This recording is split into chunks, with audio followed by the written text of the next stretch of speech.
ಇಲ್ಲಿ ಮನೆಯೊಳಗೆ ಚಿನ್ನದ ಸೆರಗಿ ಕೊಡ್ತೀನಿ ಅಂತ ಹೇಳಿರ್ತಾಳೆ. ಮತ್ತೊಂದು ಮಾತು ಯಾರು ಸೊಸಿ ಹೇಳಿರ್ತಾಳೆ ಶರಣರಿಗೆ. ಚಿನ್ನದ ಸೆರಗಿ ಅಂದರೆ ಬಂಗಾರದ ತಂಬಿ, ಸಣ್ಣದು ಒಂದಿರ್ತದೆ ಮನೆಯೊಳಗೆ, ದೊಡ್ಡದೊಂದಿರ್ತದೆ. ಸೊಸಿ ಹೆಂಗಿದ್ರೆ ಬಂಗಾರ ಚರಗಿ ಕೊಡ್ತೀನಿ ಅಂತ ಹೇಳಾಳ ಹೊರತು ಇದೇ ಕೊಡ್ತೀನಿ ಅಂತ ಹೇಳಿಲ್ಲ. ಬಂಗಾರದ ಚರಗಿ ಕೊಡ್ತೀನಿ ಅಂತ ಹೇಳಿಲ್ಲ, ಇದೇ ಚರಗಿಯನ್ನು ಕೊಡ್ತೀನಿ ಅಂತ ಹೇಳಿಲ್ಲ. ಅದಕ್ಕೆ ಮಾವೇನು ಮಾಡಿದೆ, ಜೀಪುಣ ಇದ್ದ ಒಂದು ಜರ ಸಣ್ಣ ಬಂಗಾರ ಚರಗಿ ತೆಗೆದು ಹೊಂಟ. ಶರಣಬಸವೇಶ್ವರರೇ, ಮಹಾತ್ಮರೇ, ನಮ್ಮ ಸೊಸೆ ಹೊತ್ತುಕೊಂಡಿರ್ತಕ್ಕಂಥ ಸಂತಾನ ಫಲವನ್ನು ಕೊಟ್ಟಿದ್ರಿ, ಗಂಡು ಮಗು ಜನಿಸಬೇಕಂತ ತಿಳ್ಕೊಂಡು ಹರಕೆ ಮುಟ್ಟಿಲ್ಲ ನಿಮಗೆ, ಅದಕ್ಕೆ ಈ ಹರಕೆ ತೆಗೆದುಕೊಳ್ಳ್ರಿ ಅಂತ ತಿಳ್ಕೊಂಡು ಶರಣರಿಗೆ ಕೊಡ್ಲಿಕ್ಕೆ ಹೋಗ್ತಾನೆ ಮಾವ. ಶರಣ ಬಸವೇಶ್ವರರು ಮುಗುಳ್ಳಾಗುತ್ತಾರೆ. ಯಾಕೆ ಮುಗುಳ್ಳಾಗುತ್ತಾರೆ ಶರಣ ಬಸವೇಶ್ವರರು ಅಂದರೆ ಗೊತ್ತಾದ, ಇದು ಸಣ್ಣ ಬಂಗಾರ ಚರಗಿ ಕೊಳ್ಳಕತ್ತೀರಿ, ಹೆಣ್ಣು ಹುಟ್ಟುತ್ತದ ನೋಡ್ರಿ. ಸಣ್ಣದ ಬಂಗಾರ ಚರಗಿ ಕೊಟ್ರೆ ಹೆಣ್ಣು ಹುಟ್ಟುತ್ತದ ಅಂದಾಗ ಮಾವು ತಳಮಳ ಆಯ್ತು ಜರ. ಹೆಂಗಂದ್ರೆ ಹತ್ತಾರು ದೇವರಿಗೆ ಹೋಗಿ ಬೇಡಿ ಬೇಡಿ ಗಂಡು ಗಂಡು ಗಂಡು ಗಂಡು ಅಂತ ನಾವೆಲ್ಲ ಬಿಡುತ್ತೇವೆ. ಶರಣರ ಆಶೀರ್ವಾದವನ್ನು ಮಾಡ್ತಾರೆ, ಶತಸಿದ್ಧವಾಗಿರ್ತಕ್ಕಂಥ ಆಶೀರ್ವಾದ. ಹೆಣ್ಣು ಬೇಕು ಗಂಡು ಬೇಕು, ಸಣ್ಣದು ಕೊಟ್ಟರೆ ಹೆಣ್ಣು ಹುಟ್ಟುತ್ತದ. ಇಲ್ರಿಪ್ಪ ದೊಡ್ಡದೇ ಕೊಡ್ತೀನಿ ಅಂತ ತಿಳ್ಕೊಂಡು ಮತ್ತೆ ಓಡೋಡು ಮನೆಗೆ ಬರ್ತಾನ. ಮನೆಗೇನು ದೊಡ್ಡದಿತ್ತಲ್ಲ ಬಂಗಾರ ಚರಿ, ಅದನ್ನು ತೆಗೆದುಕೊಂಡು ಹೋಗಿ ಶರಣ ಬಸವೇಶ್ವರರಿಗೆ ದೊಡ್ಡ ಬಂಗಾರ ಚರಿಗೆಯನ್ನು ಕೊಟ್ಟ ಬಳಿಕ ಆ ಮಾವ ಮನೆ ಮುಟ್ಟೋದ್ರೊಳಗ ಸೊಸೆ ಗಂಡು ಮಗುವಿಗೆ ಜನ್ಮವನ್ನು ನೀಡುತ್ತಾಳೆ. ಇದು ಶರಣ ಬಸವೇಶ್ವರರ ಆಶೀರ್ವಾದ. ಎಂಥ ಆಶೀರ್ವಾದ! ಆನಂದವಾಗಿ ಮಗುವನ್ನು ಜನನ ಆಗ್ತದೆ. ಬಹಳ ಸಂತೋಷ ಆಯಿತು ಮನೆಯೊಳಗೆ ಎಲ್ಲರಿಗೆ. ಎಂಥ ಅನಂತ ರೀತಿಯ ಪವಾಡಗಳನ್ನು ನಮ್ಮ ಶರಣ ಬಸವೇಶ್ವರರು ಮಾಡ್ತಾ ಇದ್ದಾರೆ. ಆದರೆ ಕಲಬುರಗಿ ಜನ ಆನಂದಮಯ ಸಂತೋಷ ಅನಿಸದೆ ಮಹಾತ್ಮನನ್ನು ಪ್ರತಿನಿತ್ಯ ಪ್ರತಿಯೊಬ್ಬರು ಸಹಿತವಾಗಿ ನಮಸ್ಕಾರವನ್ನು ಮಾಡಿ ದರ್ಶನಾಶೀರ್ವಾದವನ್ನು ಪಡೆದುಕೊಂಡು ಹೋಗ್ತಿದ್ರು, ಗುಣಗಾನವನ್ನು ಮಾಡುತ್ತಿದ್ರು. ಹೀಗಿರುವಂತಹ ಸಂದರ್ಭದೊಳಗೆ ಒಂದು ಸಾರಿ ನಾರಾಯಣಪೇಟೆಯ ಆಗರ್ಭ ಶ್ರೀಮಂತರು, ನಾರಾಯಣಪೇಟೆಯೊಳಗೆ ಆಗರ್ಭ ಶ್ರೀಮಂತರು ಭೋಗೋಜಿ ಅಂತಕ್ಕಂಥವರು ರೇಷ್ಮೆಯನ್ನು ಬೆಳೆದಿರ್ತಾರೆ. ರೇಷ್ಮೆ ಮಡಿಗಳ ಗಂಟುಗಳನ್ನು ಬೆಳೆದಿರ್ತಾರೆ. ಆ ರೇಷ್ಮೆ ಮಡಿಗಳನ್ನು ಸೊಲ್ಲಾಪುರಕ್ಕೆ ಸಂತಿಗೆ ಮಾರಾಟಕ್ಕೆ ಹೋಗ್ತಿರ್ತಾರೆ.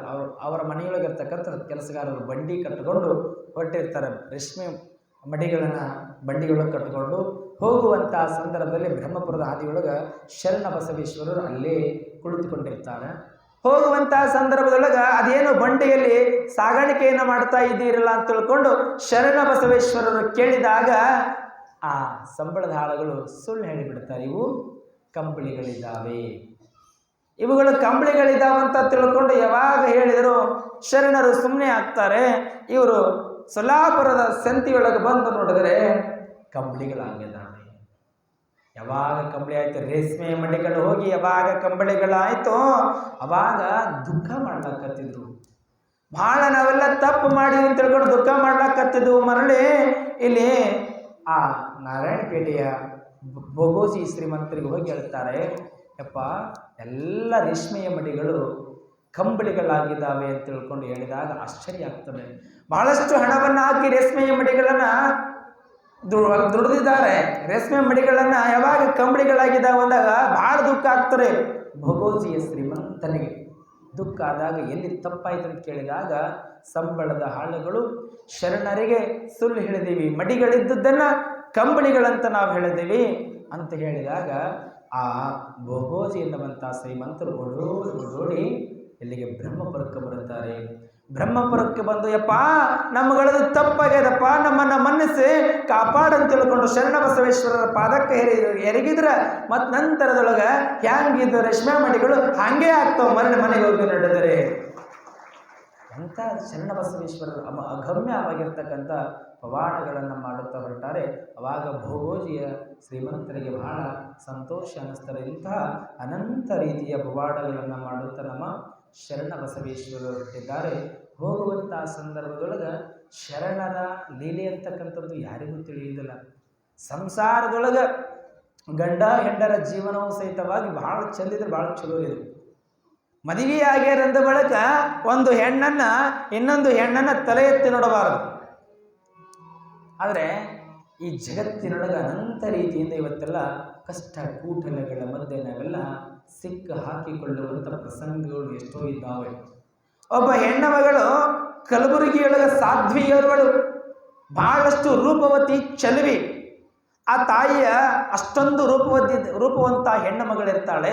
ಆ ಹೆಣ್ಣು ಮಗಳ ರೂಪಕ್ಕೆ ಒಬ್ಬ ಹುಡುಗ ಮಾರು ಹೋಗ್ತಾನೆ. ಎಷ್ಟು ಚೆಲುವಿದ್ದಾಳೆ ಅಂತ ತಿಳ್ಕೊಂಡು ಆ ಹೆಣ್ಣು ಮಗಳ ರೂಪಕ್ಕೆ ಮಾರು ಹೋದ ಬಳಿಕ ಆಕೆಯನ್ನ ಮೋಹಿಸುವುದಕ್ಕೆ ಪ್ರಾರಂಭವನ್ನ ಮಾಡುತ್ತಾನೆ. ಇಲ್ಲಿ ಪ್ರತಿಯೊಂದು ಹಂತದೊಳಗ ಆ ಹೆಣ್ಣು ಮಗಳನ್ನ ಬಿಡಬಾರದು, ನನ್ನವಳಾಗಿ ಪಡಿಬೇಕಂತ ತಿಳ್ಕೊಂಡು ಕೆಟ್ಟ ಹಠವನ್ನ ಮಾಡಲಕತ್ತಿದ ಹುಡುಗ. ಮಾಡುವಂಥ ಸಂದರ್ಭದೊಳಗೆ ಒಂದು ದಿನ ಏನಾದರೂ ಮಾಡಿಕೊಂಡು ಆಕೆಯನ್ನ ನನ್ನ ಬಲೆಗೆ ಹಾಕೋಬೇಕಂತ ಆ ಮನುಷ್ಯ ಮಾಡ್ತಾನೆ. ಯಾವಾಗ ಹಿಂಗೆಲ್ಲ ಮಾಡ್ತಾಳೋ, ನಿಜವಾದ ಪತಿವ್ರತ ಧರ್ಮವನ್ನು ಆಚರಣೆಯನ್ನ ಮಾಡಿದ್ರ ಇದು ಎಂದಿಗೂ ಅಂತ ಕೆಟ್ಟ ವಿಚಾರಕ್ಕೆ ಹೆಣ್ಣು ಮಕ್ಕಳು ಸಾಧ್ಯವೇ ಇಲ್ಲ ಹೋಗೋದಕ್ಕೆ. ಅವ ಏನು ಮಾಡ್ತಾನೆ, ಯಾರೂ ಇಲ್ಲದ ಸ್ಥಳವನ್ನು ಹೊಲಕ್ಕೆ ಹೋಗುವಂತಹ ಸಂದರ್ಭದೊಳಗೆ ಆ ಹೆಣ್ಣು ಮಗಳನ್ನು ಮೋಹಿಸೋದಕ್ಕೆ ಪ್ರಯತ್ನ ಪಟ್ಟ. ಹೆಣ್ಣು ಮಗಳು ಹೇಳ್ತಾಳೆ, ಇದು ಉಳಿತಲ್ಲ ಅಂತ ತಿಳ್ಕೊಂಡು ಹೇಳಿದಾಗ ಅವ ಹಠ ಮಾಡಿ ಮುಂದೆ ಬರೋದ್ರೊಳಗ ಶರಣ ಬಸವೇಶ ಅಂತ ತಿಳ್ಕೊಂಡು ಶರಣ ಬಸವೇಶ್ವರರ ನಾಮಸ್ಮರಣೆಯನ್ನು ಮಾಡುತ್ತಾಳೆ. ಯಾವಾಗ ಶರಣ ಬಸವೇಶ್ವರ ನಾಮಸ್ಮರಣೆಯನ್ನು ಮಾಡಿದಳು ಪುರುಷತ್ವ ಹೋಗಿ ಷಂಡತ್ವ ಬರುತ್ತದೆ. ಅವನಿಗೆ ಪುರುಷತ್ವ ಹೋಗಿ ಷಂಡತ್ವ ಬಂತು. ಯಾವಾಗ ಹಿಂಗಾಯ್ತು, ಬಹಳ ಪಶ್ಚಾತ್ತಾಪವನ್ನ ಪಡ್ಲಾಕತ್ತಿದ, ಬಹಳ ದುಃಖ ಆಯಿತು, ಬಹಳ ನೋವಾದ ಬಳಿಕ ಮತ್ತ ಎಲ್ಲಿಗೆ ಬರ್ತಾರೆ ಗೊತ್ತಾದ ಬಳಿಕ ಶರಣ ಬಸವೇಶ್ವರರ ಬಳಿಗೆ ಬಂದಾಗ ಶರಣ ಬಸವೇಶ್ವರರು ಹೇಳ್ತಾರೆ, ಇದು ನನ್ನಿಂದ ಸಾಧ್ಯವಿಲ್ಲ, ಇದಕ್ಕೆ ಪಶ್ಚಾತ್ತಾಪಕ್ಕೆ ಅದೇ ಹೆಣ್ಣು ಮಗಳ ಬಳಿ ಹೋಗಿ ತಪ್ಪಾಯಿತು ಅಂತ ತಿಳ್ಕೊಂಡು ಬೇಡಿಕೋಬೇಕನ್ನುವಂಥ ಮಾತನ್ನು ಶರಣ ಬಸವೇಶ್ವರರ ನೀತಿ ಬೋಧನೆಯ ಮಾತನ್ನು ಹೇಳಿದಾಗ ಮತ್ತು ಆ ತಾಯಿಯ ಬಳಿ ಬಂದು ತಪ್ಪಾಯಿತು ಅಂತ ತಿಳ್ಕೊಂಡು ಮತ್ತು ಶರಣ ಬಸವೇಶ್ವರರು ಹೇಳಿದ ಪ್ರಕಾರವಾಗಿ ಬೇಡಿಕೊಂಡ್ರೆ ಷಂಡತ್ವ ಬಂದಿರತಕ್ಕಂಥ ಹುಡುಗನಿಗೆ ಮರಳಿ ಪುರುಷತ್ವವನ್ನು ಕರುಣಿಸಿಕೊಡುತ್ತಾರೆ ನಮ್ಮ ಶರಣ ಬಸವೇಶ್ವರರು.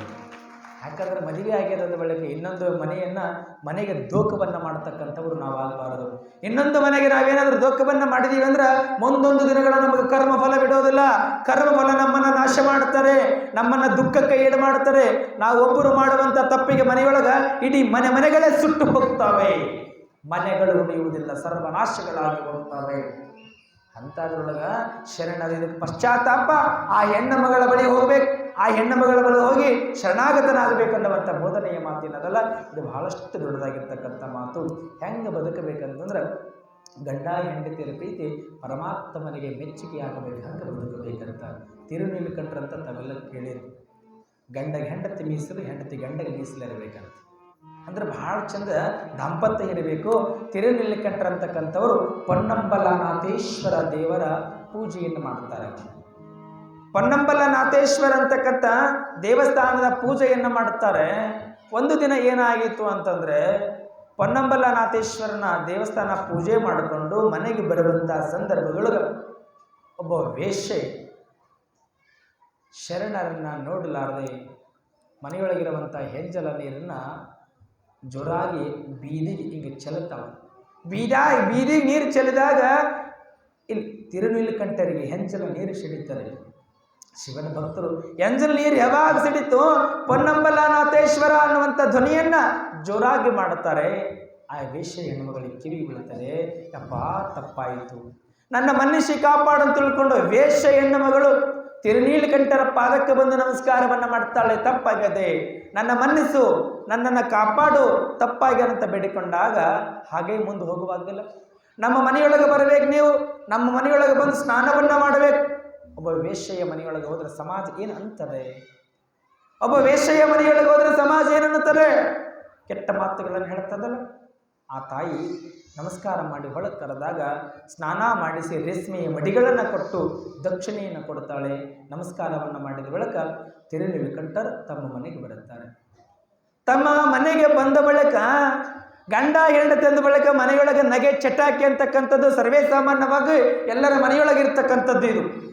ಆದರೆ ತಿರುನೀಲಕಂಠರ ಮನೆಗೆ ಬಂದ ಬಳಿಕ ಹೆಂಡತಿಯ ಮೇಮೇಲಿನ ಸೀರೆಯ ಸೆರಗನ್ನು ಹಿಂಗೆ ಹಿಡಿದು ಎಳಿತಾರ. ಹಿಂಗೆ ಹಿಡಿದು ಎಳೆದಾಗ ಹೆಂಡತಿ ಅಂತಾಳ, ನನ್ನನ್ನು ಮುಟ್ಟಿದ್ದೆ ಕರೆಯಾದ ಶಿವರಾಣೆ ಆಗ್ಯಾರೆ. ಯಾಕಂದಾಗ ಯಾಕೆ ತಡ ಆಯಿತು? ಪ್ರಶ್ನೆ ಇಲ್ಲ ಇಲ್ಲಿ. ಯಾವಾಗ ಹೆಂಡತಿ ಸೀರೆ ಸೆರಗು ಮುಟ್ಟಿ ಹಿಂಗೆ ಎಳ್ಳೆಕ್ಕೋದ ಪ್ರೀತಿ ಪ್ರೇಮದಿಂದ ನನ್ನ ಮುಟ್ಟಿದ್ದೆ ಕರೆಯಾದ್ರ ಶಿವನಾಣೆ ಆಗ್ಯಾರಂತಾಳ ಹೆಣ್ಣು ಮಗಳು. ಯಾವಾಗ ಶಿವನ ಆಣೆ ಆಗ್ಯಾರಂತ ಹೆಂಡತಿ ಅಂದಳು, ಗಂಡಂತಾನ ಎಷ್ಟು ಪುಣ್ಯವಂತರಲ್ಲ ನಾವು. ನಮ್ಮಂಥ ಪುಣ್ಯನೇ ಯಾರು ಮಾಡಿಲ್ಲ. ಇಬ್ರು ಸೇರಿಕೊಂಡು ಶಿವನ ಭಕ್ತರಾಗೋಣ, ಶಿವನಾಮ ಸ್ಮರಣೆಯನ್ನು ನುಡಿಯೋಣ ಅಂತಾರೆ ತಿರುಗಿ ಕಟ್ಟರು. ನಮ್ಮ ನಿಮ್ಮಂತರಾಗಿದ್ರೆ ಹೆಂಗಾಗಿರಿ ಬೇಡ ಅದಕ್ಕೆ.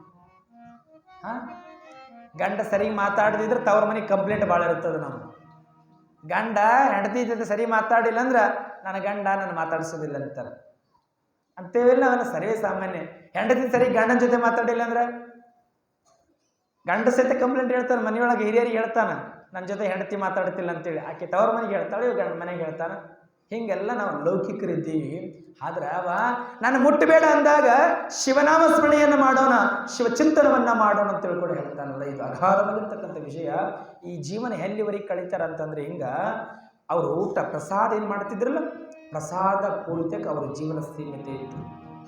ಮುಂದುವರೆದ ಜೀವನವಲ್ಲ, ಪ್ರಸಾದ ಮಾಡೋ ತನಕ ಮಾತ್ರ ಅವರ ಬಾಂಧವ್ಯ ಇತ್ತು. ಅದರ ಮುಂದೆ ಬಾಂಧವ್ಯ ಇಲ್ಲ. ಹಿಂಗ ಎಷ್ಟು 80 ವರ್ಷಗಳ ಕಾಲ ಜೀವನ ಕಳೀತಾರೆ. ಅಪ್ಪಿತಪ್ಪಿ ನಮ್ಮ ಮನೆಯೊಳಗೆ ಏನಾದ್ರೂ ಆದ್ರೆ ಡೈವರ್ಸ್ ಆಗ್ಲಿ ಅಂತೀವಿ ನಾವೆಲ್ಲ. ಗಂಡ ಹೆಂಡತಿ ಮಾತಾಡಿಸಿಲ್ಲ, ಹೆಂಡತಿ ಗಂಡ ಮಾತಾಡಿಸಿಲ್ಲ ಅಂದ್ರೆ ಬದುಕ್ತೀವೇನ್ರಿ ಗಂಡನ ಮನೆ ನಾವು? ಅಥವಾ ಗಂಡ ಹೆಂಡತಿ ಮನೆಯಾಗಿ ಇಟ್ಕೋತಾನೇನ್ರಿ? ಹೆಂಡತಿ ಬೇಡ ಇನ್ನೊಂದು ಮದುವೆ ಹಾಕ್ತೀನಿ ಅಂತ ನಾವು ಅಂತೀವಿಲ್ಲ ನಾವೆಲ್ಲ. 80 ವರ್ಷಗಳ ಕಾಲ ಜೀವನ ಮಾಡಿದ್ರು. ಈ ಜೀವನ ಪರಮಾತ್ಮನಿಗೆ ಮೆಚ್ಚುಗೆ ಆಯಿತು. ಇವರ ಜೀವನ ಜಗತ್ತಿಗೆ ಗೊತ್ತಾಗಬೇಕಂತ ತಿಳ್ಕೊಂಡು ಪರಮಾತ್ಮನೇ ಸುಧಾ ಮನೆಗೆ ಬರುತ್ತಾನೆ. ಬಂದು ಬಂಗಾರದ ಪೆಟ್ಟಿಗೆಯನ್ನು ತೆಗೆದುಕೊಂಡು ಬಂದು ಕೊಡ್ತಾನೆ. ಒಂದು 3 ದಿನಗಳ ಕಾಲ ಬಿಟ್ಟು ಬರ್ತೀನಿ, ಇದು ನಿಮ್ಮ ಮನೆಯೊಳಗೆ ಇಟ್ಕೊಳ್ರಿ ಅಂತ ಬಂದ. ಇಲ್ಲಿ ಬಂದ ಬಳಿಕ ಏನಾಯ್ತು ಅಂತಂದ್ರೆ ಅವ್ರು ಮುಂದೆ ಹೋಗಿಬಿಡ್ತಾರೆ. ಅದೃಶ್ಯರಾಗಿ ಕಾಣೋದಿಲ್ಲ, ಒಂದು ಮಾಯಾಗಿ ಬಿಡ್ತಾರೆ. ಮತ್ತೆ 3 ದಿನಗಳ ಕಾಲ ಆದ ಬಳಿಕ ನಮ್ಮ ಬಂಗಾರದ ಪೆಟ್ಟಿಗೆ ಕೊಡಿ. ನರಮಾನವ ರೂಪದೊಳಗೆ ಬಂದಿರುವಂಥ ಮನುಷ್ಯನ ಕುರುಹು ಅವರಿಗೆ ಸಿಗುವುದಿಲ್ಲ. ಮುಂದೆ ಮತ್ತೆ 3 ದಿನಗಳ ಕಾಲ ಬಿಟ್ಟು ಬಂದ ಬಳಿಕ ನನ್ನ ಬಂಗಾರ ಸರಿ ಮೊನ್ನೆ ಕೊಟ್ಟಿದ್ದೆ ಕೊಡಿ ಅಂತ ತಿಳ್ಕೊಂಡು ಕೇಳಿದಾಗ ಮನೆಯೊಳಗೆ ಹುಡುಕ್ತಾರೆ, ಸಿಗುವುದಿಲ್ಲ, ಕಳೆದೋಗ್ಯದ. ಯಾವಾಗ ಕಳೆದೋಗ್ಯದ? ಒಟ್ಟು ಮನೆ ಹುಡುಕಿದ್ರು ಸಿಗಲಿಲ್ಲ. ನನ್ನ ಬಂಗಾರದ ಪೆಟ್ಟಿಗೆ ಕೊಡ್ತೀರಿ ಇಲ್ಲೋ ಅಂತ ತಿಳ್ಕೊಂಡು ಗಲಾಟೆ ಮಾಡ್ಲಾಕತ್ತಿದ್ರು. ಅವಾಗಂತಾರ ದಂಪತಿಗಳಿರುವರು, ನಮ್ಮ ಮನೆಯನ್ನ ಮಾರಿ ಆದ್ರೂ ಕಟ್ತೀವಿ, ಗಲಾಟೆ ಮಾಡಬೇಡ್ರಿ, ನಮ್ಮ ಮಾನ ಮರ್ಯಾದೆಗೆ ಧಕ್ಕೆ ಆಗ್ತದೆ ಅಂತ ಹೇಳ್ತಾರೆ. ಅವಾಗ ಎಟ್ಟು ಹೇಳಿದ್ರೆ ಕೇಳೋದಿಲ್ಲ. ನೀವು ಕಳ್ರಿದ್ರಿ, ಎಲ್ಲವನ್ನ ಸಂಪತ್ತನ್ನು ದೋಚಿದ್ದೀರಿ ಅಂತ ತಿಳ್ಕೊಂಡು ಇಡೀ ಊರಾಗ ಜನ ಕರೆಸಿ ಕಟ್ಟಿ ಕುಳಿತುಕೊಂಡ್ಬಿಡ್ತಾರೆ. ಅವ್ರನ್ನೂ ಕರೀರಂತಾರೆ, ಕರೆಸ್ತಾರೆ. ಕರೆಸಿದ ಬಳಿಕ ಮತ್ತೆ ನಡೀತಾರೆ. ಬಂಗಾರದ ಪೆಟ್ಟಿಗೆ ಕೊಟ್ಟಿದ್ದು ಕರೆಯೋದಿಲ್ಲ, ಕೊಟ್ಟಿದ್ದು ಕರೆಯೋದು, ಸುಳ್ಳು ಹೇಳ್ತಿರ್ಲಿಲ್ಲ. ಕೊಟ್ಟಿದ್ದು ಕರೆಯಾದ, ಹಾಗಾದ್ರೆ ಎಲ್ಲಿ ಹೋಯ್ತು? ಇದ್ದು ವಸ್ತು ಮನೆಯೊಳಗಿರ್ಬೇಕಲ್ಲ, ಕೊಡು ಅಂತ ಕೇಳ್ತಾರೆ, ಸಿಗೋದಿಲ್ಲ. ಮತ್ತೊಂದು ಮಾತು ಬಸಂತರು ಹೇಳ್ತಾರೆ. ಅವರು, ನೀವು ಯಾವಾಗ ಮನೆಯೊಳಗೆ ಕೊಟ್ಟಿದ್ದ ಕರೆಯಾದ ಸಿಗ್ತಾ ಇಲ್ಲ ಅನ್ನೋಂಥ ಮಾತನ್ನು ಹೇಳ್ತೀರಿ, ನಿನ್ನ ಹೆಂಡತಿಯ ತಲೆ ಮೇಲೆ ಮುಟ್ಟಿ ನಾವು ನೋಡಿಲ್ಲ, ಗೊತ್ತಿಲ್ಲ ಎಲ್ಲಿ ಹೋಗ್ಯದ ಅನ್ನುವಂಥ ಮಾತು ತಲೆ ಮುಟ್ಟಿ ಹೇಳ್ರಿ. ತಲೆ ಮುಟ್ಟಿದ್ರೆ ಶಪಥ, ನನ್ನನ್ನು ಮುಟ್ಟಿದ್ರೆ ಶಿವನಾಣಿ ಆಗ್ಯದ, ಮುಟ್ಟುವಾಗಿಲ್ಲ. ತಲೆ ಮುಟ್ಟಿದ್ರು ಹೋಗ್ಬಿಡ್ತೀನಿ ಅಂತಾರೆ ಸಂತರು. ಮುಟ್ಟುವ ಹಾಗಿಲ್ಲ, ಶಪಥ ಆಗ್ಯದ, ಒಬ್ರಿಗೊಬ್ಬರು ಮಾತು ಆಗ್ಯದ. ಅಲ್ಲಿ ಇದು ಆಗದೇ ಇರುವಂಥ ಸಮಯ ಅಂತಾರೆ. ಒಬ್ಬೊಬ್ರನ್ನೊಬ್ಬರು ಮುಟ್ಟೋದಿಲ್ಲ. ಅವರು ಯಾವಾಗ ಮುಟ್ಲಿಲ್ಲ. ಮತ್ತೆ ಇನ್ನೊಂದು ಮಾತನ್ನು ಹೇಳ್ತಾರೆ, ಇಡೀ ಜನ ಹೇಳ್ತಾರೆ, ಇವ್ರು ಕಳ್ತನ ಮಾಡ್ಯಾರ, ಹೆಂಡತಿ ತಲೆ ಗಂಡ ಮುಟ್ಟುತ್ತಿಲ್ಲ, ಗಂಡ ಮುಟ್ಟಿದ್ರೆ ಸಂತರು ಬಿಡ್ತಾರಂತಾರ. ಆದ್ರೆ ಮುಟ್ಟೋದಿಲ್ಲ. ಹೋಗ್ಲಿ, ನಿಮ್ಮ ಮಕ್ಕಳನ್ನ ಕರೆದಾದ್ರು ನಿಮ್ಮ ಮಕ್ಕಳ ತಲೆಯನ್ನು ಮುಟ್ರಿ ಅಂತ ತಿಳ್ಕೊಂಡು ಹೇಳ್ತಾರ, ಅದು ಮುಟ್ಟೋದಿಲ್ಲ. 80 ವರ್ಷ ಆದ ಬಳಿಕ ಮಕ್ಕಳೆಲ್ಲಿ ಆಗ್ತವೆ? ಮುಟ್ಟಿದ್ರೆ ಶಿವನ ಹಣೆಯಾಗ್ಯಾರಂದಾರ, ಮಕ್ಕಳೇ ಇಲ್ಲ ಅವರಿಗೆ, ಮಕ್ಕಳಿಲ್ಲ ಅಂದ ಬಳಿಕ ಮುಟ್ಲಿಕ್ಕೆ ಆಗ್ತದೆ? ಇಷ್ಟೆಲ್ಲ ಆ ಸಂತರು ಹೇಳಿದರೆ ಮುಟ್ಲಿಲ್ಲ ಅಂದ ಬಳಿಕ ಊರಾಗಿನ ಜನ ಏನಲ್ಲಕತ್ತಿದ್ರು, ಇವರು ಕಳ್ತನ ಮಾಡಿದ್ದಾರೆ, ಇವರು ಸುಳ್ಳಿದ್ದಾರೆ, ಕಳ್ಳರಿದ್ದಾರೆ ಅಂತ ತಿಳ್ಕೊಂಡು ಮಾತಾಡ್ಲಕತ್ತಿದ್ರು.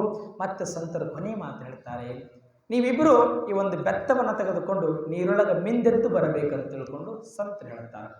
ಯಾವಾಗ ನೀರೊಳಗೆ ಮಿಂದು ಎದ್ದು ಬರಬೇಕಂದಾಗ ಆ ಮಾತಿಗೆ ನಾವೇನಾದರೂ ಬಿಟ್ಟರೆ ಕಳ್ಳತನದ ಪಟ್ಟ ಹೊತ್ತುಕೋಬೇಕಾಗ್ತದೆ ಅಂತ ತಿಳ್ಕೊಂಡು ಇಬ್ಬರು ಗಂಡ ಹೆಂಡತಿ ಬೆತ್ತ ಗುರುವಿನ ಬಳಿ ತೆಗೆದುಕೊಳ್ತಾರೆ. ತೆಗೆದುಕೊಂಡು ನೀರೊಳಗೆ ಅಲ್ಲಿ ಮುಂದೆ ಹೊಡಿ ಹರಿಯುತ್ತದೆ. ಆ ನೀರೊಳಗೆ ಮಿಂದು ಬರೋದು ಕೇಳ್ತಾರೆ. ನೀರೊಳಗೆ ಮೀಲಿಕ್ಕೆ ಹೋಗ್ತಾರ. ನೀರೊಳಗೆ ಹಿಂಗೆ 3 ಸಾರಿ ಮಿಂದು ಎದ್ದೇಳದ್ರೊಳಗೆ ನವತಾರುಣ್ಯದ ಯುವಕರಾಗ್ತಾರೆ. ಅಂದ ಬಳಿಕ ಸ್ವತಃ ಪರಮಾತ್ಮನ ಬಂದು ಮತ್ತೆ ಯೌವನವನ್ನು ಕೊಡ್ತಾನೆ ಇವರಿಗೆ. ಮುಂದೆ ನಿಮ್ಮಿಬ್ಬರ ಪ್ರೀತಿ ವಾತ್ಸಲ್ಯ ಹೆಂಗೆ ಗಂಡ ಹೆಂಡತಿ ಜೀವನ ಹೆಂಗೆ ಬದುಕಬೇಕನ್ನುವಂಥದ್ದು ಮತ್ತು ನೀವು ಬದುಕಿರಿ ಮರಳಿ ಅಂತಕ್ಕಂಥದ್ದು ಆಶೀರ್ವಾದವನ್ನು ಮಾಡ್ತಾರೆ. ಹಂಗೆ ಬದುಕಿದ್ರೆ ದಾಂಪತ್ಯ ಜೀವನಕ್ಕೆ ಬಹಳ ಬೆಲೆ ಇರ್ತದೆ. ಪತಿರಥ ಧರ್ಮವನ್ನು ಆಚರಣೆಯನ್ನು ಮಾಡಬೇಕು, ನೇಮ ನಿತ್ಯಗಳನ್ನು ಆಚರಣೆ ಮಾಡಬೇಕು. ಈ ತಾಯಿ ಪತಿರಥ ಧರ್ಮವನ್ನು ಆಚರಣೆ ಮಾಡಿದಳು, ಶರಣ ಬಸವೇಶ ಅಂತ ಹೇಳಿದಳು. ಅದಕ್ಕೆ ಆ ತಾಯಿಯ ಅಷ್ಟು ಪ್ರೀತಿಯಿಂದ ತನ್ನ ಗಂಡನಿಗಾಗಿ ನಾವು ಗಂಡ ಹೆಂಡತಿ ಇರುವರು ಬದುಕಿಗಾಗಿ ಮಾತ್ರ ಮೀಸಲಂತಕ್ಕಂಥದ್ದನ್ನು ಜಗತ್ತಿಗೆ ತೋರಿಸಿಕೊಟ್ಟರು ಹೆಣ್ಣು ಮಗಳು. ಯಾರ ಆಶೀರ್ವಾದ ಇದು? ಶರಣ ಬಸವೇಶ್ವರರ ಆಶೀರ್ವಾದ. ಹಿಂಗ ನಮ್ಮ ಶರಣ ಬಸವೇಶ್ವರರ ಅನಂತ ರೀತಿಯ ಪವಾಡಗಳನ್ನು ಮಾಡುತ್ತಾ ಬರ್ತಾರೆ. ಮತ್ತು ಇಲ್ಲಿ ಕಮಲಾಪುರ ಅಂತಕ್ಕಂಥ ಗ್ರಾಮ ಬರ್ತಾರೆ. ಇಬ್ಬರು ಹೆಂಡರು ಮಾಡಿಕೊಂಡ. ಆ ಗ್ರಾಮದೊಳಗೆ ಮೊದಲೇ ಹೆಣ್ಮಗಳು ಮದುವೆ ಮಾಡಿಕೊಂಡಾನೆ. ಮದುವೆ ಮಾಡಿಕೊಂಡ ಕರೆ ಮಕ್ಕಳಾಗಿಲ್ಲ. ಭಾಳ ದಿನ ಆಯಿತು ಮಕ್ಕಳಾಗಿಲ್ಲ ಅಂತ ತಿಳ್ಕೊಂಡು ಮತ್ತೊಂದು ಮದುವೆ ಆಗ್ತಾನೆ. ಮತ್ತೊಂದು ಮದುವೆ ಮಾಡಿಕೊಂಡ. ಆ ಹೆಣ್ಣು ಮಗಳಿಗೂ ಮಕ್ಕಳಾಗಿಲ್ಲ. ಇಲ್ಲಿ ನೋಡ್ರಿ ಜೀವನ ಹೆಂಗದ. ಒಂದು ಮಾತು ಸತ್ಯವಾಗಿರ್ತಕ್ಕಂಥ ಮಾತು ನೆನಪು ಮಾಡ್ಕೊಳ್ಳೇಬೇಕು ನಾವೆಲ್ಲ. ಮಕ್ಕಳಾಗಿಲ್ಲ ಅಂತ ತಿಳ್ಕೊಂಡು ಒಂದು ಮದುವೆ ಆಗ್ತೀವಿ, ಮಕ್ಕಳಾಗಿಲ್ಲ ಅಂತ ತಿಳ್ಕೊಂಡು ಎರಡು ಮದುವೆ ಆಗ್ತೀವಿ, ಮಕ್ಕಳಾಗಿಲ್ಲ ಅಂತ ತಿಳ್ಕೊಂಡು ಮೂರು ಮದುವೆ ಆಗ್ತೀವಿ. ಎಷ್ಟು ಮದುವೆ ಆಗೋದು ಮುಖ್ಯ ಅಲ್ಲ, ಎಷ್ಟು ಚಂದ ಪ್ರೀತಿ ಬದುಕ್ತೀವಿ ಅನ್ನೋದು ಮುಖ್ಯ ಅಲ್ಲ. ಮಕ್ಕಳು ಹೆಂಗಾಗಿರ್ಬೇಕಂದ್ರೆ ಗಂಡ ಹೆಂಡತಿ ಆಗಿರ್ಬೇಕು, ಹೆಂಡತಿ ಮಕ್ಕಳಾಗಿರ್ಬೇಕು. ಇವರು ಮಕ್ಕಳಾಗಿ ಇರದೇ ಇರುವಂಥ ಸಂದರ್ಭದೊಳಗೆ ಇಬ್ಬರು ಆತನಿಗೆ ಇವರು ಮಗು ಆಗಬೇಕು, ಇವರಿಗೆ ಅವರು ಮಗು ಆದಾಗ ಮಾತ್ರ ನಿಜವಾದ ದಾಂಪತ್ಯವನ್ನು ನಾವು ಉಳಿಸಿಕೊಳ್ಳಲಿಕ್ಕೆ ಸಾಧ್ಯ. ಇಲ್ಲಿ ಈ ಮನುಷ್ಯ ಮಕ್ಕಳಾಗಿಲ್ಲ ಅಂತ ಎರಡು ಮದುವೆ ಮಾಡಿಕೊಂಡ. ಇಬ್ಬರಿಗೂ ಮಕ್ಕಳಾಗಲಿಲ್ಲ. ಆದ್ರೆ ಸಣ್ಣ ಹೆಂಡತಿಗೆ ಭಾಳ ಜೀವ ಇರುತ್ತಾನೆ ಇವರು. ಯಾಕಂದ್ರೆ ಎರಡನೇ ಸರಿ ಮಾಡ್ಕೊಂಡು ಬಂದ ನಾವು. ಭಾಳ ಜೀವಿತ ಸಣ್ಣ ಹೆಂಡತಿಗೆ. ಆದ್ರೆ ಹೆಂಗಿರ್ತಾರಂದ್ರೆ ಇಬ್ಬರು ಹೆಂಡರ್ ಮಾಡ್ಕೊಂಡ್ರೆ ಬಲು ಕಷ್ಟ ಇರ್ತದೆ. ಅವ್ರು ದೊಡ್ಡ ಕಷ್ಟ ಹೆಂಗಿರ್ತಾರಂದ್ರೆ ಮೊದಲ ಹೆಂಡತಿಗೆ ಏನು ತರ್ತೀವಿ ಅದು ತರಲೇಬೇಕು. ಮೊದಲ ಹೆಂಡತಿ ತಂದು ಎರಡನೇ ಹೆಂಡತಿ ಬಿಟ್ರೆ ಎರಡು ತೊಲಿ ಬಂಗಾರ ತಂದು ನನಗೂ ತರಬೇಕು. ಸಾಲ ಮಾಡಿದ್ರೆ ತರಬೇಕು. ಅವಂತಲ್ಲಿ ದುಡ್ಡು ಎಟ್ಟಂತ ಯಾರು ವಿಚಾರ ಮಾಡಲ್ಲ. ಮೊದಲನೇ ಹೆಂಡತಿ ವಿಚಾರ ಮಾಡಂಗಿಲ್ಲ, ಎರಡನೇ ಹೆಂಡತಿ ವಿಚಾರ ಮಾಡಂಗಿಲ್ಲ. ಒಟ್ಟು ತಂದ್ರೆ ಆಕೆ 2 ತೊಲಿ ಬಂಗಾರ ತಂದ್ರೆ 2 ತೊಲಿ ತರಬೇಕು. ಒಂದು ಮಂಗಲ ಸರ ಮಾಡಿಸಿದ್ರೆ ಈ ಹೆಣ್ಮಗಳಿಗೂ ಮಂಗಲ ಸರ ಮಾಡಿಸ್ಬೇಕು. ಮತ್ತು ಇನ್ನೊಬ್ಬ ಹೆಣ್ಮಗಳಿಗೆ ಒಂದು 2,000 ರೂಪಾಯಿ ಸೀರೆ ತಂದ್ರೆ ಈ ಹೆಣ್ಮಗಳಿಗೂ ತರಬೇಕು. ಅಪ್ಪಿ ತಪ್ಪಿ ಒಬ್ಬ ಹೆಣ್ಮಗಳಿಗೆ ಸೀರೆ ತಂದು ಈ ಹೆಣ್ಮಗಳಿಗೆ ಬಿಟ್ಟರೆ ಕತೆ ಮುಗಿತ ಒಂದು ಬೆಳತನಕ್ಕೆ ನಿಧಿ ಮಾಡೋದು ಬಿಡಂಗಿಲ್ಲ. ಸತ್ತವ ಅಟ್ಟ ನರಕ ಇರ್ತಾರೆ ಇಲ್ಲಿ. ಆದ್ರೆ ಇವ ಏನು ಮಾಡಿದ, ಇದು ಹಿಂಗಾದ್ರೆ ಕೆಲಸ ಭಾಳ ಕಷ್ಟ ಆಗ್ತಾರೆ ಅಂತ ತಿಳ್ಕೊಂಡು ಇಬ್ಬರು ಹೆಂಡ್ರ ಮೇಲೆ ಭಾಳ ಪ್ರೇಮ ಇದ್ದೀವ. ಒಬ್ರಿಗೆ ಏನಂತಂದ್ರೆ ಇಬ್ಬರಿಗೂ ತರ್ತಿದ್ದ. ಒಟ್ಟು ಒಂದು ತರ್ತಿರ್ಲಿಲ್ಲ ಮನೆಗೇನು, ಒಟ್ಟು ಎರಡು ತೆಗೆದುಕೊಂಡು ಬರ್ತಿದ್ದ. ಇಲ್ಲಿ ಏನಾಗಿತ್ತು, ಯಾವಾಗ ಮಕ್ಕಳಾಗಲಿಲ್ಲ ಶರಣ ಬಸವೇಶ್ವರರ ಬಳಿ ಹೋಗ್ತಾನೆ. ಶರಣ ಬಸವೇಶ್ವರರ ಬಳಿ ಹೋದ ಬಳಿಕ, ಮಹಾತ್ಮರೇ ನನಗೆ ಇಬ್ಬರು ಹೆಂಡ್ರಿದ್ದಾರೆ, ಮಕ್ಕಳಾಗಿಲ್ಲ, ಮಕ್ಕಳ ಫಲವನ್ನು ಕೊಡು ಅಂತ ತಿಳ್ಕೊಂಡು ಬೇಡ್ತಾನೆ. ಬೇಡದ ಬಳಿಕ ಶರಣ ಬಸವೇಶ್ವರರು ಖರ್ಜೂರಗಳನ್ನು ಕೊಡ್ತಾರೆ. 2 ಖರ್ಜೂರ ಕೊಟ್ಟಾಗ ತಂಗಿಗೊಂದು ಖರ್ಜೂರ ಕೊಡು, ಅಕ್ಕನಿಗೂ ಒಂದು ಖರ್ಜೂರ ಕೊಡು, ಮಕ್ಕಳಾಗ್ತಾವ ಅಂತ ತಿಳ್ಕೊಂಡು ಶರಣ ಬಸವೇಶ್ವರರ ಆಶೀರ್ವಾದವನ್ನು ಮಾಡುತ್ತಾರೆ. 2,000 ಹಣವನ್ನು ಕೊಟ್ಟು ಆ 2 ಖರ್ಜೂರವನ್ನು ತೆಗೆದುಕೊಂಡು ಬರ್ತಾನೆ. ತಂಗಿ ಭಾಳ ಬೆರಕಿದ್ದಳು. ತಂಗಿ ಭಾಳ ಕೆಟ್ಟಿದ್ದಾಳ.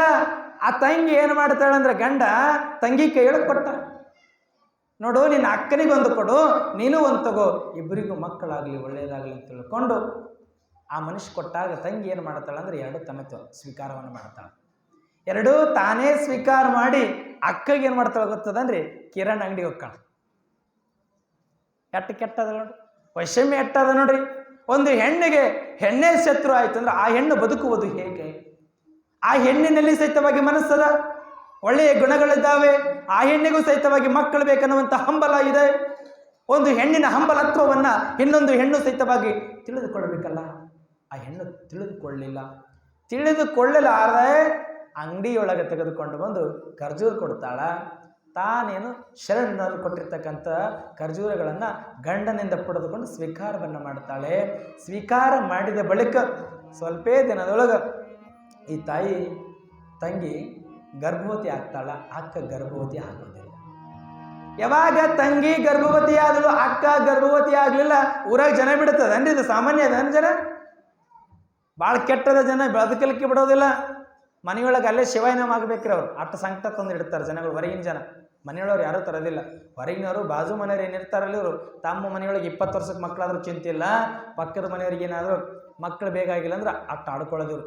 ಆಡ್ಕೊಳ್ಳಿಲ್ಲ ಅಂದ್ರೆ ಊಟ ಹೋಗಲ್ಲ ಅವರಿಗೆ.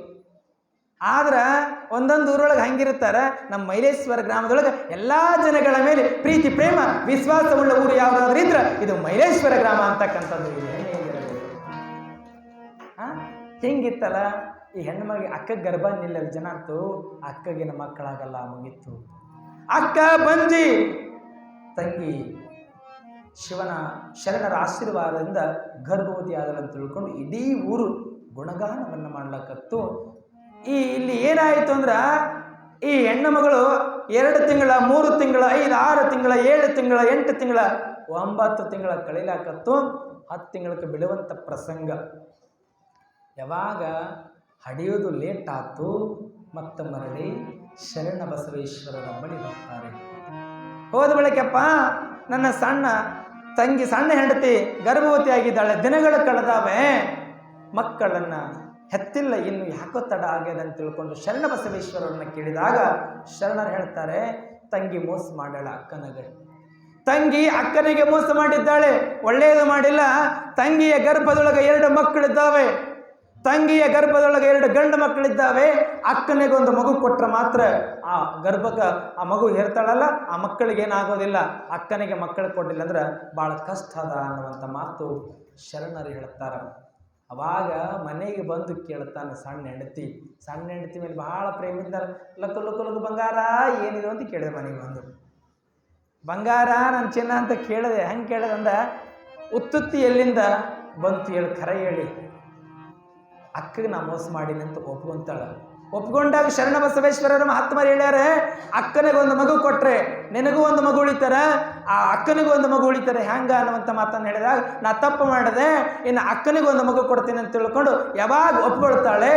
ಒಂದು 10 ತಿಂಗಳ ಏನು ಬಿದ್ದಿತ್ತಲ್ಲ, 9 ತಿಂಗಳ ಒಂದಿಷ್ಟು 15-20 ದಿನಗಳ ಕಳೆದಿತ್ತು. ಅಲ್ಲಿಗೆ ಕೊನೆಗಳಿಗೊಳಗೆ ಶರಣ ಬಸವೇಶ್ವರರ ಆಶೀರ್ವಾದದ ಪ್ರಕಾರವಾಗಿ 2 ಅವಳಿಯ ಮಕ್ಕಳಿಗೆ ಜನ್ಮವನ್ನು ನೀಡುತ್ತಾಳೆ. ಅಕ್ಕನಿಗೂ ಸಹಿತವಾಗಿ. ಇಲ್ಲಿ ಶರಣ ಬಸವೇಶ್ವರರು ಅನರ್ಘ್ಯವಾಗಿರ್ತಕ್ಕಂಥ ಪವಾಡಗಳನ್ನು ಮಾಡುತ್ತಾ ಹೊರಟಾರೆ. ಹೋಗುವಂತಹ ಸಂದರ್ಭದೊಳಗೆ ಒಂದು ಸಾರಿ ಬ್ರಹ್ಮಪುರದೊಳಗೆ ಬ್ರಾಹ್ಮಣರ ಒಂದು ಕುಟುಂಬ ಬರುತ್ತಾರೆ. ಬ್ರಹ್ಮಪುರದೊಳಗೆ ಬ್ರಾಹ್ಮಣರ ಒಂದು ಕುಟುಂಬ ಬರುತ್ತದೆ. ಆ ಕುಟುಂಬದ ಹೆಣ್ಣು ಮಗಳು ಶರಣ ಬಸವೇಶ್ವರರ ಬಳಿ ಹೋಗಿ ಸಂತಾನ ಫಲವನ್ನು ಬೇಡುತ್ತಾಳೆ. ಬೇಡಿದಾಗ ಶರಣ ಬಸವೇಶ್ವರರು ಸಂತಾನ ಫಲವನ್ನು ಆಶೀರ್ವಾದವನ್ನು ಮಾಡ್ತಾರೆ. ಗಂಡು ಮಗು ಕೇಳುತ್ತಾಳೆ, ಆಯ್ತಂತ ತಿಳ್ಕೊಂಡು ಆಶೀರ್ವಾದ ಆಗ್ತದೆ. ಶರಣ ಬಸವೇಶ್ವರರ ಕೃಪೆಯಿಂದ ಜನನವೂ ಆಗ್ತದೆ. ಮಗುವಿನ ಜನನ ಆಯಿತು. ಇಲ್ಲಿ ಗಂಡ ಹೆಂಡತಿ ಬಹಳ ಚಲೋ ಸಂತೋಷದಿಂದ ಮನೆಯೊಳಗೆ ಜೀವನ ಕಳಿಲಾಕತ್ತಾರಕರೆ ಇಲ್ಲಿ ಗಂಡನಿಗೆ ಹೇಳಿಲ್ಲ. ಯಾವಾಗ ಮಗುವಿಗೆ ಒಂದಿಷ್ಟು ಆರೋಗ್ಯದೊಳಗೆ ಏರುಪೇರು ಆಗ್ಲಾಕತ್ತು, ಶರಣ ಬಸವೇಶ್ವರರಿಂದ ಫಲವನ್ನು ಪಡೆದೆ ಶರಣರಿಗೆ ಇನ್ನೂ ನಾನು ಕಾರಣಕ್ಕೆ ಕೊಟ್ಟಿಲ್ಲ ಅನ್ನುವಂಥ ಮಾತು ಆ ಬ್ರಾಹ್ಮಣ ಹೆಣ್ಣು ಮಗಳು ಗಂಡನಿಗೆ ಹೇಳಿದಾಗ ಅವ್ರಿಗೇನು ಕಾರಣಕ್ಕೆ ಕೊಡೋದು, ಮನೆ ದೇವರ ಮೇಲೆ ಮುಡುಪು ಕಟ್ಟಂತ ತಿಳ್ಕೊಂಡು ಗಂಡ ಹೇಳುತ್ತಾನ. ಶರಣ ಬಸವೇಶ್ವರರಿಗೆ ಕಾಣಿಕೆ ಕೊಡೋದು ಬೇಡ, ಮನೆ ದೇವರಿಗೆ ಮುಡುಪು ಕಟ್ಟು ಅಂತ ತಿಳ್ಕೊಂಡು ಗಂಡ ಹೇಳಿದೆ. ಹ್ಯಾಂಗೆ ಮಾಡೋದು, ನನ್ನ ಮಾತು ಕೇಳುತ್ತಿಲ್ಲ ಅಂತ ಹೆಣ್ಣು ಮಗಳಿಗೆ ಹೊಳಗೆ ದುಃಖ ಹಾಕದೆ ಮುಡುಪು ಕಟ್ಟಿದಳೆ. ಇಲ್ಲಿ ಶರಣರ ಲೀಲೆ ಅಘೋರ ಅನಂತ ರೀತಿಯಿಂದ ಇರತಕ್ಕಂಥ ಲೀಲೆಗಳಿದ್ದಾವೆ. ಇಲ್ಲಿ ಗಂಡ ಮುಡುಪು ಕಟ್ಟಂತ ಹೇಳಿದ ಹೆಂಡತಿ ನೀರು ತರೋದಕ್ಕೆ ಹೋಗ್ಯಾಳ. ನೀರು ತರಲಿಕ್ಕೆ ಹೋಗಿ ಬರೋದ್ರೊಳಗ ಮಗುವಿನ ಸ್ಥಿತಿ ಚಿಂತಾಜನಕ. ಆರೋಗ್ಯದೊಳಗೆ ಭಾಳ ಏರುಪೇರು ಆಗ್ತಾರೆ. ಕೂಸಿಗೆ ಯಾವಾಗ ಆರೋಗ್ಯದೊಳಗೆ ಏರುಪೇರು ಆಯಿತು, ಎಲ್ಲ ಕಡೆ ತೋರಿಸ್ಕೊಂಡು ಬರ್ತಾರೆ. ಯಂತ್ರಗಳು ಮಾಡ್ತಾರೆ, ತಾಯ್ತೆಗಳು ಮಾಡ್ತಾರೆ. ಯಂತ್ರ ಮಾಡಿದರೂ ಹುಷಾರಾಗೋದಿಲ್ಲ ಮಗು, ತಾಯ್ತೆಗಳು ಕಟ್ಟಿದರೂ ಮಗು ಹುಷಾರಾಗೋದಿಲ್ಲ.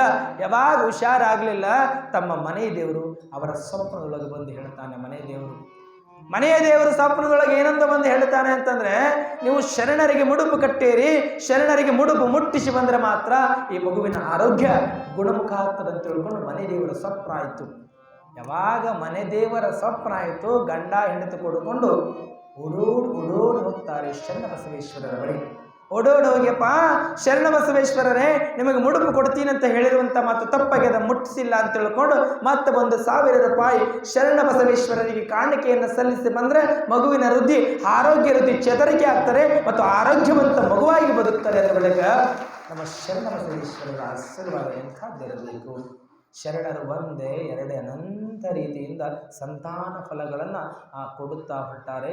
ಹಿಂಗೆ ಸಂತಾನ ಫಲ ಕೊಡುವಂಥ ಸಂದರ್ಭದೊಳಗೆ ಊರಿಗೊಬ್ಬರು 4 ಜನ ಭಾಳ ಬೇರಿಕೆ ಇರ್ತಾರೆ ಊರಾಗ. ಆದರೆ ನಮ್ಮ ಮೈಲೇಶ್ವರ ಗ್ರಾಮದೊಳಗೆ ಯಾರೂ ಇಲ್ಲ.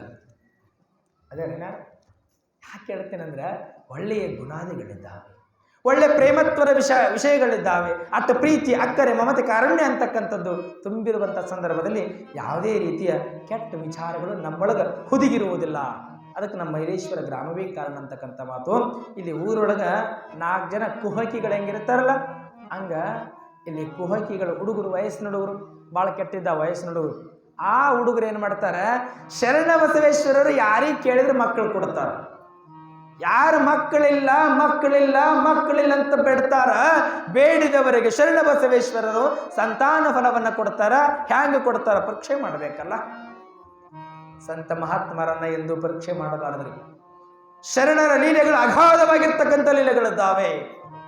ತಿಳಿಯುವುದಿಲ್ಲ ಕುಹಕಿಗಳಿಗೆ ಎಂದು ತಿಳಿತದೇನದು? ತಿಳಿಯೋದಿಲ್ಲ. ತಿಳಿಲಾರ್ದು ಏನು ಮಾಡಿದ್ರು, ವಯಸ್ಸಿನ ಹುಡುಗರು, ಒಂದು ಹುಡುಗ ಗಂಡಾಗ್ನಿ, ಒಂದು ಹುಡುಗ ಹೆಂಡತಿ ಆಗ, ಒಂದು ಹುಡುಗ ಗಂಡ ಆಯ್ತು, ಒಂದು ಹುಡುಗ ಹೆಂಡತಿ ಆಯ್ತು. 2 ಹುಡುಗರೇ ಇವು. ಹೆಂಡತಿ ಆದ ಹುಡುಗಿ ಏನು ಮಾಡ್ತದ್ರಿ, ಸೀರೆ ಉಡಿಸಬೇಕಲ್ಲ, ಅದಕ್ಕೆ ಸೀರೆ ಉಡಿಸಿದ್ರು. ಪೇರೆಂಟ್ಲಿ ಲೌಕಿಕರು ನಾವು ಹಚ್ಕೊಂತೀವ್ರಿ, ಆದ್ರೆ ಹುಡುಗರು ಹಚ್ಚಿ ಅಂತಾರೆ. ಯಾಕಂದ್ರೆ ಇಲ್ಲಿ ಕೆಟ್ಟ ಬುದ್ಧಿ ಬಂದ, ದುರ್ಬುದ್ಧಿ ಮನುಷ್ಯನಿಗೆ ಬರಬಾರದು. ದುರ್ಬುದ್ಧಿ ಬಂದ ಬಳಿಕ ಮಹಾತ್ಮನನ್ನು ಪರೀಕ್ಷೆ ಮಾಡೋದು ಕೊಟ್ಟರು. ಒಂದು ಹುಡುಗ ಸೀರೆ ಉಟ್ಕೊಂತು, ಒಂದು ಹುಡುಗ ಗಂಡ ಆಯ್ತು. ಎಲ್ಲಿ ಶರಣ ಬಸವೇಶ್ವರರ ಬಳಿ ಹೋದರು. ಯಪ್ಪ, ಶರಣರೇ ಮದುವೆಯಾಗಿ ಬಹಳ ದಿನ ಆಯ್ತು ನೋಡ್ರಿ, ಅಷ್ಟು ಚಂದ ಹೇಳ್ತಾರೆ ಇವರು. ನಟನೆ ಯಾರು ನಂಬಿರ್ಬೇಕು ಅಂತ ನಟನೆ ಮಾಡ್ತಾರೆ ಇವರು. ಶರಣ ಬಸವೇಶ್ವರರೇ, ಮಹಾತ್ಮರೇ, ನಮಗೆ ಮದುವೆಯಾಗಿ ಬಹಳ ದಿನ ಆಯ್ತು, ಮಕ್ಕಳಾಗಿಲ್ಲ. ಮಕ್ಕಳು ಕುಡಿ ಅಂತ ಬೇಡ, ಮಕ್ಕಳು ಕೊಡಿ ಅಂತ ಬೇಡಿದಾಗ ಶರಣರ ಗುಣ ಒಟ್ಟು ಆಶೀರ್ವಾದ ಮಾಡೋದು, ಅವ್ರದ್ದು ಭಾಳ ಚಲೋ. ಹಿಂಗೆ ಆಶೀರ್ವಾದ ಮಾಡಿದರೆ ಮಕ್ಕಳು ಖಂಡಿತವಾಗಿ ಆಗ್ತಿತ್ತು. ಇಲ್ಲಿ ಮಕ್ಕಳಾಗಿಲ್ಲ, ಭಾಳ ದಿನ ಆಯಿತು, ಸಂತಾನ ಫಲವನ್ನು ಕೊಡ್ರಿ ಅಂತ ತಿಳ್ಕೊಂಡು ಶರಣ ಬಸವೇಶ್ವರನ ಮುಂದೆ ಬೇಡಿದಾಗ ಖರ್ಜೂರು ಕೊಡ್ತಾರೆ. ಶರಣ ಬಸವೇಶ್ವರ ಸೀರೆ ಉಟ್ಕೊಂಡು ಹುಡುಗ ಖರ್ಜೂರು ಕೊಡ್ತಾರೆ. ಆ ಹುಡುಗ ಆ ಸ್ಥಳದೊಳಗೆ ಸ್ವೀಕಾರವನ್ನು ಮಾಡುತ್ತದೆ. ಖರ್ಜೂರಗಳನ್ನು 2 ಖರ್ಜೂರಗಳನ್ನು ಸ್ವೀಕಾರ ಮಾಡಿದ ಆ ಹುಡುಗ, ಸೀರೆ ಉಟ್ಕೊಂಡು ಹುಡುಗ ಸ್ವೀಕಾರ ಮಾಡಿದ ತಕ್ಷಣ ಈ ಹುಡುಗರು ಹಿಂದಿರ್ತದಲ್ಲ, ಹಗರಿರ್ತಾರಂದ್ರೆ ಇವರೆಲ್ಲ 4 ಜನ ಸೇರ್ಕೊಂಡು ಬಂದಾರ. ಅವ್ರ ಜೊತೆ ಬಂದಿರ್ತಕ್ಕಂಥವ್ರು ಏನಂತಾರ, ಶರಣ ಬಸವೇಶ್ವರರೇ, ಕೇಳಿದ ತಕ್ಷಣ ಮಕ್ಕಳಾಗ್ಲಂತ ತಿಳ್ಕೊಂಡು 2 ಖರ್ಜೂರಗಳನ್ನು ಕೊಟ್ರಿ. ಇವರಿಬ್ರು ಗಂಡು ಮಕ್ಕಳಿದ್ದಾರೆ, ಸೀರೆ ಉಟ್ಕೊಂಡು ಸಹಿತವಾಗಿ ಗಂಡು ಮಗಿದ್ದಾನ, ಹೆಂಗೆ ಮಕ್ಕಳಾಗ್ತಾರ ಅಂತ ತಿಳ್ಕೊಂಡು ಸೀರೆಯನ್ನು ಉಟ್ಕೊಂಡಿತ್ತಲ್ಲ ಆ ಹುಡುಗನ ಸೀರೆಯನ್ನು ಬಿಚ್ಚಿ ಹಿಂಗೆ ಎಳಿಲಾಕ್ ಹೋಗ್ತಾರೆ. ಎಲ್ಲರೂ ಸೀರೆ ಬಿಚ್ಚಿ ಎಳಿಲಾಕ್ ಹೋದ್ರು, ಆ ಹುಡುಗ ಬಿಚ್ಚಿ ಕೊಡೋದಿಲ್ಲ. ಏನಾಗ್ತಾರೆ ಅಂದ್ರೆ ಎಲ್ಲ ದೇಹದ ಆವರಣಗಳೆಲ್ಲ ಚೇಂಜ್ ಆಗ್ತದೆ, ಹೆಣ್ಣಿನ ರೂಪವನ್ನು ತಾಳಿರ್ತಾನೆ ಹುಡುಗ. ನನ್ನ ಮುಟ್ಟಬೇಡ್ರು ಅಂತ, ನನ್ನ ಸನಿಯಲ್ಲಿ ಬರಿಬೇಡ್ರಿ ಅಂತ ತಿಳ್ಕೊಂಡು, ಮುಟ್ಟಬೇಡ್ರಿ ಅಂತ ತಿಳ್ಕೊಂಡು ಸರದ. ಇದು ಮನೆಯಾಗ ಗೊತ್ತಾಯ್ತು ಕುಹಕಿಗೆಲ್ಲ ವಿಚಾರ. ಮನೆಯಾಗ ಗೊತ್ತಾದ ಬಳಿಕ ದುಃಖ ಅನ್ನಿಸ್ತದೆ. ಗಂಡು ಹುಡುಗ ಹೆಣ್ಣು ಆಯ್ತು ಅಂದ್ರೆ ಸಂತೋಷ ಆಗ್ತದೆ. ನನ್ನ ಮನೆಯೊಳಗೆ ದುಃಖ ಆಯಿತು, ಮನೆಗೆ ಓಡೋಡಿ ಬರ್ತಾರೆ. ಶರಣ ಬಸವೇಶ್ವರರ ಬಳಿ ಬಂದು ಹಿಂಗೆ ಹೇಳಿದ್ದು ಬಹಳ ತಪ್ಪಾಯ್ತಲ್ಲ. ಅವಾಗ ಮನೆಯೊಳಗಿರ್ತಕ್ಕಂಥವ್ರು ಹಿರಿಯರು ಶರಣ ಬಸವೇಶ್ವರರ ಬಳಿ ಕರ್ಕೊಂಡು ಬರ್ತಾರೆ. ಇವೇನು 4 ಜನ ಹುಡುಗರು ಇದ್ರಲ್ಲ, ಯಪ್ಪ ನಮ್ಮ ತಪ್ಪಾಯಿತು, ಮಹಾತ್ಮನ ಮುಂದೆ ಇನ್ನು ಮುಂದೆ ಸುಳಿಬಾರ್ದು ಅಂತ ತಿಳ್ಕೊಂಡು ಹೇಳಲಾರ್ದಂಗೆ ಹೊಡಿದಿರ್ತಾರೆ. ಅವ್ರು ಮುಂದೆ ಸುಳಿಯೋದಿಲ್ಲ, ಹೇಳಲಾರ್ದಂಗೆ ಹೊಡಿಯೋರು. ಈ ಹುಡುಗನ ಪರಿಸ್ಥಿತಿ ಏನಾಯ್ತು? ತಂದೆ ತಾಯಿಗಳು ಮರಳಿ ಕರ್ಕೊಂಡು ಬರ್ತಾರೆ. ತಂದೆ ತಾಯಿಗಳು ಕರ್ಕೊಂಡು ಬಂದ್ಯಪ್ಪ, ಶರಣ ಬಸವೇಶ್ವರರೇ, ಮಕ್ಕಳಿದ್ದಾರೆ, ಏನೋ ತಪ್ಪು ಮಾಡಿದ್ದಾರೆ, ಮನ್ನಿಸಿ ಮತ್ತೆ ಕಾಪಾಡು ಅಂತ ತಿಳ್ಕೊಂಡು ಬೇಡಿದ್ರೆ ಶರಣ ಬಸವೇಶ್ವರರ ಪಾದಕ್ಕೆ ನಮಸ್ಕಾರವನ್ನು ಮಾಡಿದ್ರೆ ಮತ್ತೆ ಹೆಂಗಿರುವಂಥ ಹುಡುಗ ಹಂಗೆ ಆಗ್ತಾನೆ. ಅನ್ನೋದ ಬಳಿಕ ನಮ್ಮ ಶರಣ ಬಸವೇಶ್ವರರ ಲೀಲೆ ಅನಂತವಾಗಿರ್ತಕ್ಕಂಥ ಲೀಲೆಗಳನ್ನು ನಾವು ಶರಣ ಬಸವೇಶ್ವರರು ಮಾಡುತ್ತಾ ಹೊರಟಿದ್ದಾರೆ. ಹೀಗಿರುವಂಥ ಸಂದರ್ಭದೊಳಗೆ ಶರಣರು ಲೀಲೆಗಳು ಅನಂತವಾಗಿದ್ದಾವೆ. ನಾವೆಲ್ಲ ಅವರ ಲೀಲೆಗಳನ್ನು ಎಷ್ಟು ಕೇಳಿದರೂ ಸಹಿತವಾಗಿ ಕಡಿಮೆ. ಎಲ್ಲರ ಲೀಲೆಗಳನ್ನು ಹೆಂಗೆ ಕೇಳಕತ್ತೀವಿ ಅಂತಂದ್ರೆ, ಇಲ್ಲಿ ಲೀಲೆಗಳನ್ನು ಕೇಳುವಂಥ ಆಸೆ ಮೈಲೇಶ್ವರ ಗ್ರಾಮದ ಭಕ್ತರೊಂದವರೆಗಿದೆ. ಆದರೆ ನಮ್ಮ ಲೌಕಿಕದೊಳಗೆ ಆಸೆಗಳಿರ್ತದೆ. ನಮ್ಮ ಲೌಕಿಕದೊಳಗೆ ಆಸೆ ಹೆಂಗಿರ್ತಾರೆ ಅಂತಂದರೆ, ಒಂದು ಸಾರಿ ಏನು ಮಾಡಿದ್ದ ಒಬ್ಬ ಮನುಷ್ಯ ಅಂದರೆ, ಅವನ ವಿಚಾರ ದೇವರಿಗೆ ಒಂದು ತೆಂಗಿನಕಾಯಿ ಹೊಡಿಸ್ಬೇಕು. ಅವ ಏನ್ರಿ, ದೇವರಿಗೆ ಒಂದು ತೆಂಗಿನಕಾಯಿ ಹೊಡಿಸ್ಬೇಕು. ಅಂಗಡಿಯೊಳಗೆ ಹೋಗ್ತಾರೆ. ಅವರು ಅಂಗಡಿಯಾಗ ಹೋದ್ರೆ ರೇಟ್ ಹೇಳ್ತಾರೆ. ರೇಟ್ ಎಷ್ಟು ಅದ ರೀ? 25 ರೂಪಾಯಿ ಹೇಳ್ತಾರೆ ಅಂಗಡಿಗೆ ಹೋದ್ರೆ. ಯಾವಾಗ ಅಂಗಡಿಗೆ ಹೋದ್ರೆ 25 ರೂಪಾಯಿ ಹೇಳಿದ್ರು, ಭಾಳ ಕಾಸ್ಟ್ಲಿ ಆಯ್ತು ಇದು ದೇವ್ರಿಗೆ ತೆಂಗಿನಕಾಯಿ ಹೊಡ್ಲಿಕ್ಕೆ ಅಂತ ತಿಳ್ಕೊಂಡವ. ಎಲ್ಲಿ ಹೋಗ್ತಾನ? ಮುಂದೆ ಬರ್ತಾನೆ. ಇನ್ನೊಂದು ಅಂಗಡಿಗೆ ಬಂದು ಸಿಟಿಗೆ ಬಂದು ಕೇಳಿದ, ಅವರು 18 ರೂಪಾಯಿ ಹೇಳ್ತಾರೆ. ಇದು ಭಾಳ ಆಯ್ತು ಅಂದು. ಮತ್ತು ಇನ್ನೂ ಸ್ವಲ್ಪ ಮುಂದೆ ಅಂಗಡಿಗಳಿಗೆ ಬರ್ತಾನೆ. ಅವ್ರ ಅಂಗಡಿ ಬಳಿ ಕೇಳಿದ್ರೆ ಅವ್ರು ಹೇಳ್ತಾರೆ, ನಾವು ಕೊಡುವಂಥದ್ದು ಹೋಲ್ಸೇಲ್ ರೇಟ್ ಕೊಡ್ತೀವಿ ರೀ, 10 ರೂಪಾಯಿ ಒಂದು ತೆಂಗಿನಕಾಯಿ ಕೊಡ್ತೀವಿ ಅಂತ ಹೇಳ್ತಾರೆ. ಆದರೂ ತೆಗೆದುಕೊಳ್ಳಕ್ಕೆ ಅವ್ರಿಗೆ ಸಮಾಧಾನ ಇಲ್ಲ. ಮತ್ತು ತೋಟದೊಳಗೆ ಬೆಳೀತಿರ್ತಾರೆ ನೋಡ್ರಿ, ಅವ್ರ ಮನೆಯೊಳಗೆ ತೆಂಗಿನಕಾಯಿ ಮಾರುತ್ತಿದ್ರು. ಅವ್ರ ಮನೆಗೆ ಬಂದ ಅವ್ರು ಹೇಳಿದರು 5 ರೂಪಾಯಿಗೆ ಒಂದು ತೆಂಗಿನಕಾಯಿ ಅಂತ ಅವ್ರು ಹೇಳ್ತಾರೆ. ಇಲ್ಲಿ 5 ರೂಪಾಯಿ ಅಂತ ಹೇಳಿದ್ರಿ, ಮುಂದೆ ಇನ್ನೊಂದು ಸ್ವಲ್ಪ ಮುಂದೆ ಹೋದ್ರೆ ಏನಾದರೂ ಹಂಗೆ ಸಿಗ್ತದೆ ಎಲ್ಲಾರು ಅಂತಾರೆ.